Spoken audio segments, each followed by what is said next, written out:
everybody, this is Mandy from Chapel Forge. So today's video, I was going to talk a little bit about the dairy goats that we have. We sort of just fell into goats. So Zad had a heart attack in December, and at that point, I've mentioned before that we like really overhauled our life, and I sort of started digging into different kinds of milk, and we knew we didn't want to eliminate cow's milk necessarily, but goat milk is really good for your heart. And I was like, well, this is interesting. Now, we live in Amish country, so finding goat milk, raw goat milk even, is not super challenging, but it's like $12 a gallon, which is a lot. And I'm not saying it's not worth it and that those farmers should be selling it for that. It's just, you know, if we were going to use that as our normal milk source, it was going to be a lot. So our neighbors across the street, also Amish, they had a goat that they were done with. They had a dog that was hitting the road, and it was a mom, unfortunately, to a litter of puppies, and they needed a source of milk. So they got this goat, they fed the puppies the goat milk, and they were done with it. So they were so gracious. They gave us like a month to get set up. We bought this shed and renovated it to be a goat shed. And they were so nice. Like, they milked it and just brought us the milk because they didn't want it. I guess they drink cow's milk for the most part. So that was great because I was able to like stash a bunch of milk for soap and things in that time. So we did all the research on goats and learned everything that we thought we needed to at least get started. We got this shed here. So it's so cute. It's like a vintage chicken coop. We bought it for like, I don't know, $1,500. So it was just super cool. And $1,500 was like delivered. And so it was perfect. Especially in these times when sheds and chicken coops and all of that. I mean, I don't know how it is around the rest of the country, but here those things are going for a premium. On Marketplace, you know, if you find one that's only a couple $100s, it's crap. So we were very happy with this purchase. It's gone really well. We're hoping to add on to the top and make it like a hayloft. So we have a barn on this property, but it's more like a garage. So our barn is more like a garage. We actually use it as we call it bottom shop and top shop.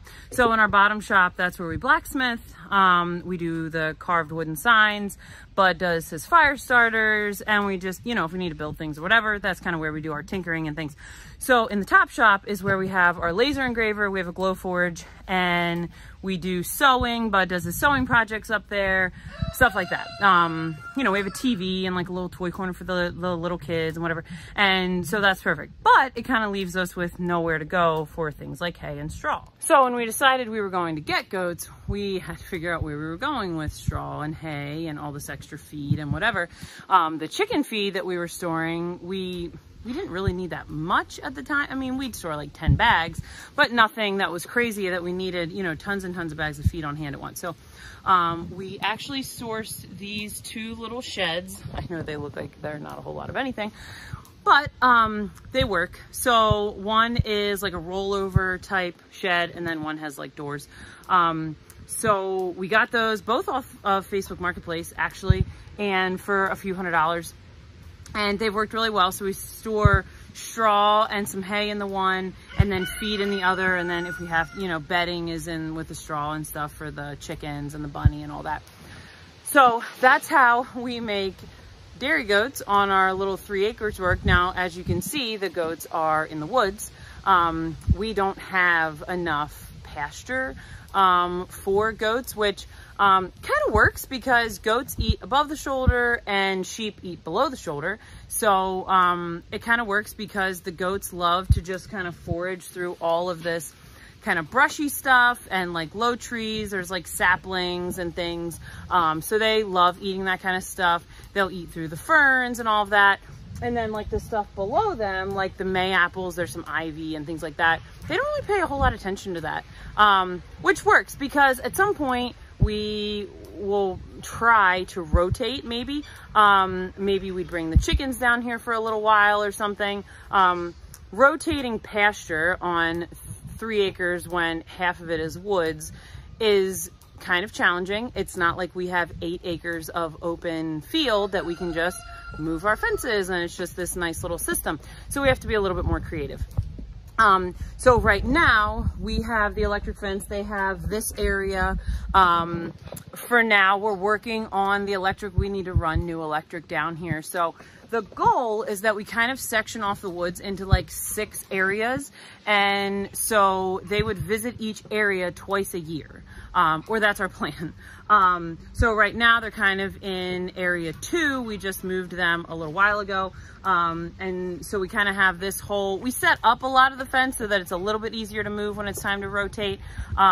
So it's working for now. We'll see how it goes. I mean, winter, obviously they're going to be eating more hay because there's not going to be that much forage in here, but it's nice too because they do get shade. I mean, we have a beautiful canopy in these woods, and so that really works well. We don't, you know, they're not like super hot all the time or anything like that. And even for us, just when we're down here milking or whatever, we get a little reprieve from the sun. So this system works well for us. We have Premier One fencing up down here, which we've talked about with the meat turkeys, and we love that.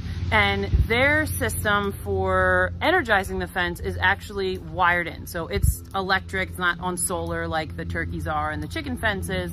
And that works. We got a bigger kind of energizer for them just because they're a bigger animal than the chickens and the turkeys. And so far it's worked really well. We've had some escape artists business going on. Now, of course, like when the goat conversation came up, Zad and I were worried that they would escape. You know, everyone says, oh, goats eat everything, goats escape, goats this, goats that. I have not had that experience. The goats have like not tried to chew through things or whatever. They just eat the forage, and you know, we were throwing them Christmas trees in the winter and they loved that. And, you know, people were like dropping trees at our driveway. Obviously, we were checking for ornaments and tinsel and all that crap.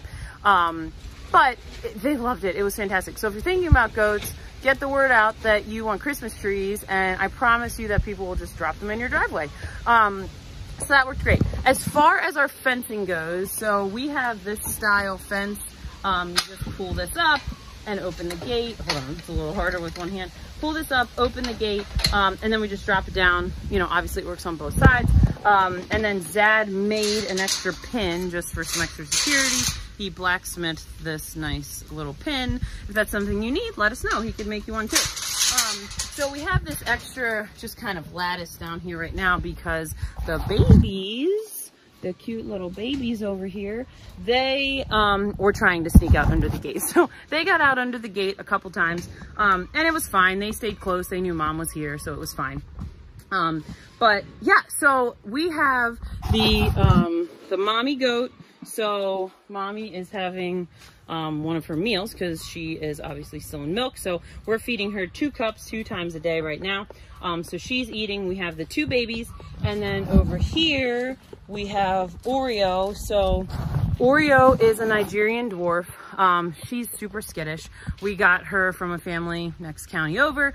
We haven't decided if we're going to keep her or not. Apparently Nigerian dwarf milk tastes really, really good. So we may keep her and then breed her next year. We'll see how it goes. She's just not very, she just wasn't brought up being handled, unfortunately, and we didn't get her until she was about 10 weeks old. So we're working on handling her.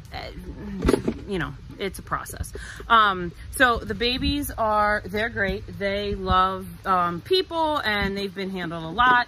And they're really funny. They're starting to try to get mommy's grain and eat through the hay and all of that. So I'll show you kind of what the shed looks like inside. Our watering system, so that we're not toting water all the time. As you know, we are not fans of toting water, and just trying to make life as streamlined as possible. So I'll show you what that stuff looks like. So this is our milking stand. Again, we picked this up on Marketplace. It was like $100, I think, 150, I don't remember. So we grabbed this, and it works great. We got it from another family that was getting out of dairy goats and was just moving into meat goats and show goats and things like that. So we just bought the hook-on feeder from our local hardware store, and it works great. So as simple as it is, I just sit on this bucket that I have a gamma lid on. I have their probiotic treats in there and a couple minerals and things, but it works. I sit on that, I milk her. So right now I'm milking her in the evening. She was giving me maybe a half gallon a day, or sometimes closer to 3/4 of a gallon when the babies were first born. But as they've gotten older, so they're now probably 5 weeks old, they're really milk guzzlers. So I've only been getting like a pint. As we get closer to weaning, obviously I'll get some more milk, so just need to be patient in this time. But so this is our water system. So we have this IBC container that Zad rigged up the plumbing to, and it's got this cup. And only downside is it does collect the hay that falls in there, but it works great. We've filled it once, and it's only, as you can sort of see here, it's only been, you know, drank down that far. And it just allows us to not have to run the hose down here. We don't have a spigot in the woods, so this is a perfect solution for that. And then I need to fill this hay bag, but this bag holds just some extra hay. We just have, there's the corrugated metal roofing again. If you watched our turkey video, we had a good chuckle about how we like to use that for everything that needs a roof. Yeah, the hay bag works great. We sort of just put this little piece of fence up over here because they were pulling the rocks down. So as far as when we got this shed, all we really had to do for site prep was we just kind of, you know, smooth it out a little bit with the tractor, and then we put down stone. We got a dump truck of stone in, and that was that. So Zad set up all of this in here. So this part is kind of, at first it was going to be a milking parlor, and then we sort of just changed it into where the kidding was going to happen. Now Twilight had a different idea. She actually had them back over here, which was fine. And so anyway, but it's nice. So we have 2 sections in here. This door closes, so if we need to quarantine someone, or, you know, had she been like sick or something after birth. But everybody, Oreo pretty much just left Twilight alone. The little Nigerian dwarf just left Twilight. So Twilight is a mini alpine. She just kind of left her alone during birth, and so it worked out.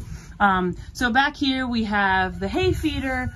We have a couple hooks on the wall if we need to, you know, add an extra water bucket or mineral bucket or anything like that for any reason.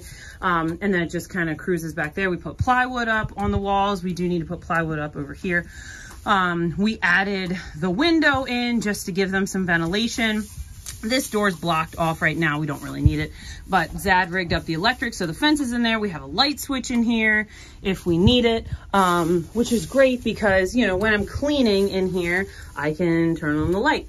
So we'll talk about the deep litter method. That's what we do for bedding. So for bedding in our chicken coops and in the goat shed, we do deep litters. So for them, obviously they get straw. We get straw from, you know, local farmer friend down the road.